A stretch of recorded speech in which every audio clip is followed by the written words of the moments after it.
बिस्मिल्लाहिर्रहमानिर्रहीम, अस्सलाम वालेकुम। मज़ेदार से ब्रेकफास्ट की रेसिपी के साथ मैं हाज़िर हूँ।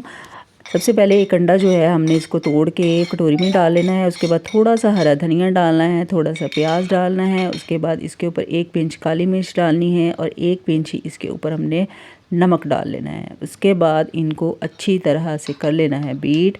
बहुत अच्छे तरीके से बीट करना है ताकि काली मिर्च और नमक वगैरह सब कुछ इसमें अच्छी तरह से मिक्स हो जाए।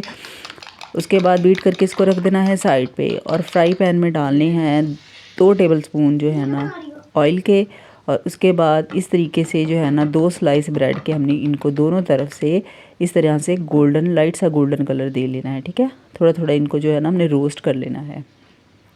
उसके बाद इसको हमने रख देना है साइड पे। उसके बाद इसमें ना 2 टेबलस्पून अगेन से ऑयल के डालने हैं और अंडा बीट किया हुआ जो था वो इस तरीके से ना फ्राई पैन में डाल देना और इसको ना राउंड शेप में हमने फैला देना है। फ्लेम जो है वो बिल्कुल लो होनी चाहिए।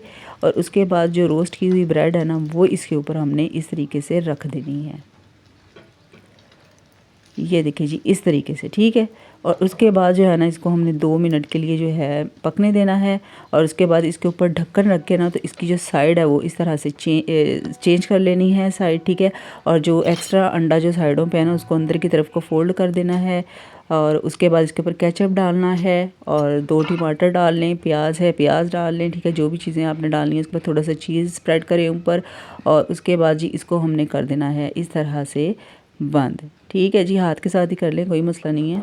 और उसके बाद जी इसके ऊपर हमने डालना है थोड़ा सा चीज़ और इसके ऊपर ऑरिगेनो डाल दें, थोड़ा सा चिली फ्लेक्स डाल दें, हरा धनिया थोड़ा सा डाल दें। इससे जो अभी खूबसूरती बहुत अच्छी आएगी। इसके बाद ढक्कन लगा के ना 2 से 3 मिनट के लिए हमने अगेन से इसको रख देना है बिल्कुल लो फ्लेम पे। ठीक है, और उसके बाद ये देखिए जी नाश्ता बिल्कुल तैयार हो चुका है। हमारा मज़ेदार सा ब्रेकफास्ट जो है ना ये तैयार है। मैं आपको कटिंग करके दिखाती हूँ, आप खुद भी खाएं, बच्चों को लंच में भी दें, मेहमान आ जाएं तो उनको भी दें एज अ स्नैक्स जो है ना वो भी आप शाम की चाय के साथ भी ये खा सकते हैं। बहुत मज़ेदार रेसिपी है, लाजमी आप ट्राई कीजिएगा। आपको रेसिपी अच्छी लगी हो तो वीडियो को लाइक ज़रूर कीजिएगा, शेयर भी कीजिएगा और अपना बहुत सारा ख्याल रखिएगा। अल्लाह हाफिज़।